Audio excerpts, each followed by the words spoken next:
Hi, it's Elise here at Bowman Library with a whole new teen book spotlight.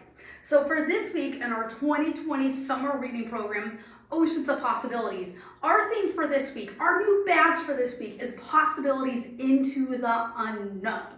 Here's what we're doing this week. It is all about unknowns in books. We're looking at mystery books, we're looking at scary books, we're looking at thrillers, we're looking at plot twists, edge of your seat.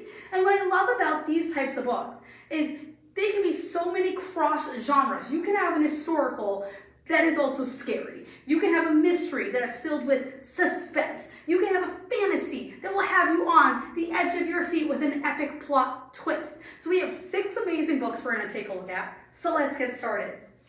Our first one is Alone. So Seda and her younger brother and sisters are stuck in this dilapidated mansion that her mother plans to renovate in the middle of nowhere. Now, this house used to be used for a murder mystery weekend type thing, where people would go on a murder mystery weekend, figure out who the murderer is type deal. So because of that, there's all sorts of weird props all over the house, but Seda is convinced the house is haunted. Now, one evening, a group of teenagers become stranded on their property. There's an epic snowstorm outside. They have to come in. The car breaks down. They need a place to stay. Now, they are stuck in a blizzard. Seda's ready to make friends. She doesn't have any friends there. And Seda mothers decide that since there are going to be guests at the house for the first time, that she wants to make this scavenger hunt style party that will allow everyone to explore the house. And that is when things start to get out of control and people actually start turning up dead, meaning that someone in the house is a killer. This ending, I will tell you right now, it will leave you speechless. It will slap you in the face. You know, I love books that slap you in the face. Yeah, if you want an ultra spooky suspense thriller, this is the one for you. Highly recommend this one. This is Alone. Hashtag murder trending. So this dystopian horror novel is set in the near future where convicted felons they're sent to what is being called Alcatraz 2.0. And at this island where Alcatraz is, it's really on Alcatraz Island, but it's been refitted that these convicts get sent there and they are then hunted down and executed by professional executioners, by professional bounty hunters. And this is all being live streamed, that people all over the world are watching this. There's complete with merchandise. People are betting on bounty hunters, who's going to kill who, that type of stuff. Now, when 16-year-old Dee is set up for murdering her stepsister and then she's convicted, she is sent to this island. But when she accidentally kills one of these executioners, one of the people there who are trying to kill her, she becomes this immediate sensation. Joining forces with other inmates, they all start banding together to figure out what is actually going on this island. And what they uncover changes everything. The secrets that they uncover, mind-blowing. Now, this is the first in a series, I will tell you. Each novel is kind of a standalone of itself, but you do need to read this one if you want to understand the others. You will not be able to put this one down, and you will find yourself possibly thinking like I was when I was reading it, could this actually happen? It's almost too believable that it could actually happen in the future. This is hashtag murder trending. The City Beautiful. So Alter Rosen is 17 years old. He's a Jewish immigrant living in Chicago. It's 1893, right at the height of the World's Fair, and all he wants to do is work and make enough money in order to bring his mother and his sisters over to join him from Romania. But when Jewish boys on the block where he's living, when they start turning up dead, including his very own roommate Yakov, Alter finds that his life is getting way more complicated, especially since he's the one who discovered Yakov. He ends up getting possessed by Yakov's spirit or soul, and he will continue to be possessed by this soul until he figures out who the culprit is, who the murderer is, who murdered Yakov. He soon partners up with Frankie, another Jewish boy from his block, and the two of them set off on a mystery-solving journey to figure out what is actually happening. But they have to do this before more bodies start turning up, and it possibly could be their bodies that will turn up if they can't figure this out.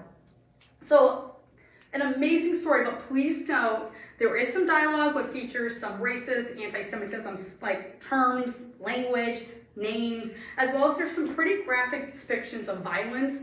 But they do add to the story rather than take away from it. They're not just there to be there. There's a reason why these words and these descriptions are there, especially given the time period. It is 1893. If you like a good queer mystery with some fantasy, some Jewish folklore mixed in, this is a read for you. This is The City Beautiful.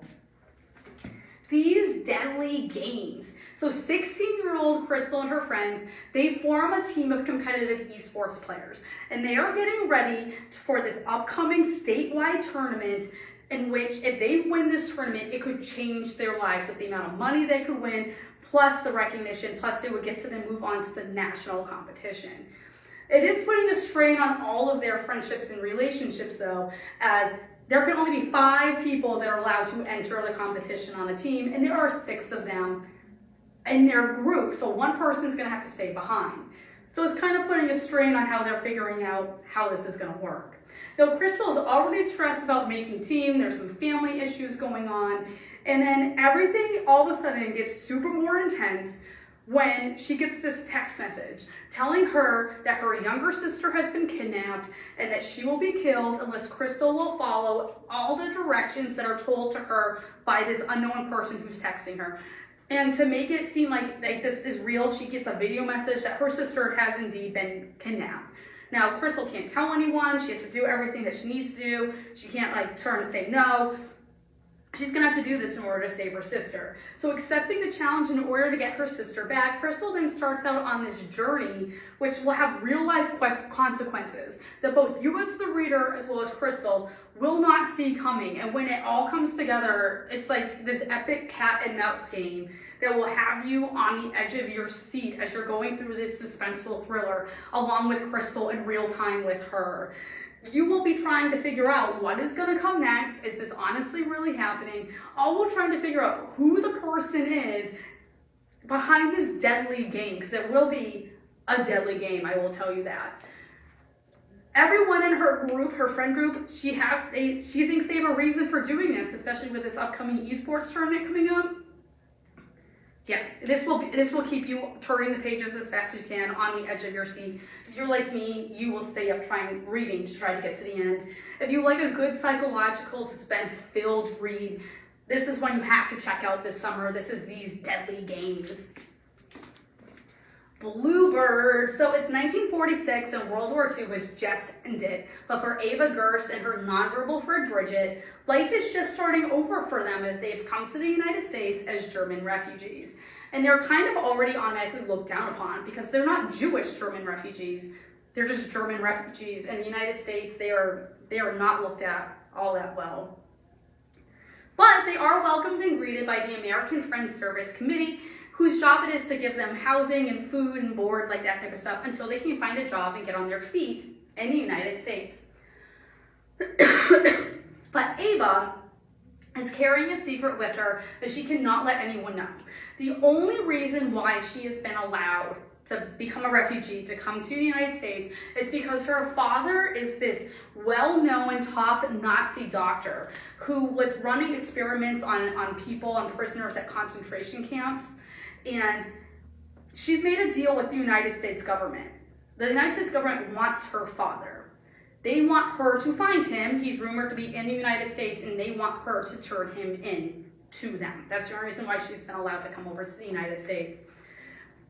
But what Ava really wants to do instead is she doesn't want to turn her father in. She instead wants to find her father, and she wants to kill him for stuff that he has done to her and to others. There are so many storylines within this plot, which adds to this whole scenario, and it will leave you wanting to know what is going to happen as the plot comes to its penultimate crossroads, and Ava will need to make her choice. But the scenario in which choices have to be made will be one that you will not see. Like, you will start this book and this book will go in so many directions, but it will all make sense, I promise. Now, this is filled with parts of our history which are not shared or talked about, especially in the immediate World War II era, especially how people's lives all over the world were affected by the events of that time period. You will love this one. You will enjoy this one, even if you are not a historical fiction reader. But if you are a historical fiction reader, you will appreciate this one even more. This is Bluebird. And our last one is Hold Back the Tide. So Alba is 16 years old. She lives with her father in the Scottish Highlands, and that's where her father is the lock keeper. It is his responsibility to make sure the water in the loch where they're living, this lake that they're living in, does not drop. Because if it does, serious consequences can happen for the town. Now, Alba has a tumultuous relationship with him because 7 years earlier, he's murdered her mother. So she's just trying to survive. Hoping to make her escape, she finds a job in another town, and as she's preparing one evening that she's gonna leave, Alma notices something strange is going on. The water level is dropping in this lake, and for some reason her father is not saying anything to anyone, which is what he's supposed to do. Then at night, these weird screams start happening, and her father disappears for all hours of the night, doesn't come back till early morning. She doesn't know what's going on, she just knows she's ready to get out of this town.